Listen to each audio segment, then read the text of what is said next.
So my name's Julian Gerighty. I'm the Associate Creative Director on Tom Clancy's The Division. Now, a creative director on a video game project really does different things from project to project. But on this project, what we were doing was really trying to recreate New York and what that means in terms of architecture, in terms of how the streets look, how the adventure rolls out too. So that was my focus on this game. So why did the team choose New York for The Division as the city where everything goes wrong and then you have to kind of taking back the streets? So I think New York was an obvious choice because it's so iconic. People have seen it in so many movies and so many games. And if something were to go wrong because of a pandemic, I think New York, it fires your imagination about the possibilities and how important it would be to take it back. How did you alter the reality in favor of gameplay? And when it comes to, for instance, scale or the streets, and what buildings did you want to get in there and what buildings did you decide to leave out? One of the challenges and one of the pillars for the game is an actual almost one-to-one recreation of the city. So very little was left out.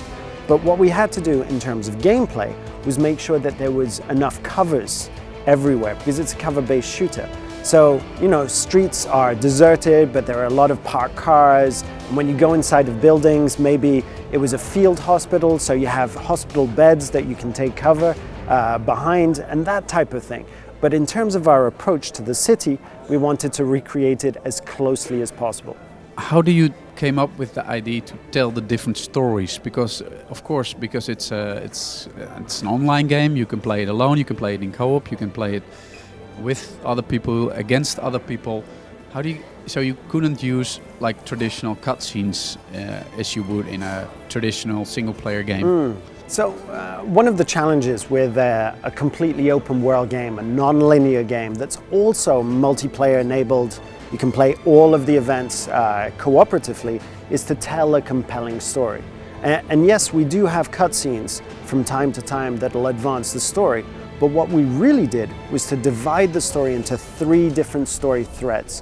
One that's going to be about the virus, one that's going to be about taking the city back from the armed factions that are roaming the streets, and one about restoring basic services like power, water, and that type of thing. And these 3 story threads, they'll be split amongst all of the missions. And doing these missions will give you one piece of the puzzle for the story. By finishing all the missions, you'll get the final part of the puzzle that will reveal the whole story. And what's also very important for us is to tell the story of the collapse of New York.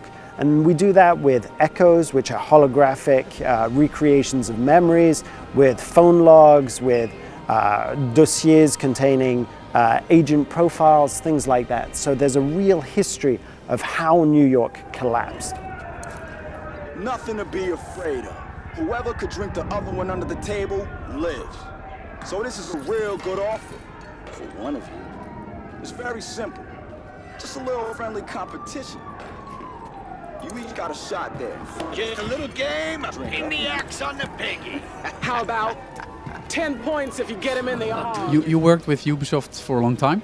You worked Yes. on a lot of Tom Clancy games. Yes. What kind of lessons did you took from the former projects you worked on and used them for The Division?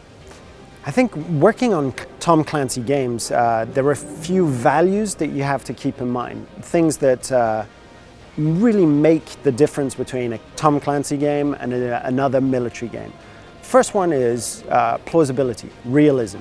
Even with a scenario like The Division, which is almost post-apocalyptic, a pandemic, a virus really decimating the streets of New York, we had to base that in reality. So we did a lot of research with people who told us how it would actually happen. The second thing is that we really want to give people a peek at how societies work, how governments work. So this sort of techno-thriller aspect. And that's the creation of The Division. Directive 51, which is a real document that President Bush signed. What does it state? It states that the government can do anything to ensure continuity of government. In our game, that means the creation of an embedded group of agents called the Division. And those things are essential in order to keep the spirit of Tom Clancy through these games. Final question, if there's one thing you would like to get off your chest, or maybe people don't get it at this point, what would that be? I think people who've played the beta test really know what to expect and really know how much work went into the experience. But one thing that I think is going to be very different in between the beta test and the final game is the experience in the dark zone. I think that because of the nature of a beta test in a small area for the dark zone, it's a very concentrated, very intense, much more PvP focused experience. When what we're looking for is a much more ambiguous experience, where you have a lot more time and space to see other players and to decide whether you're going to engage with them, to make friends with them, or to leave them completely alone.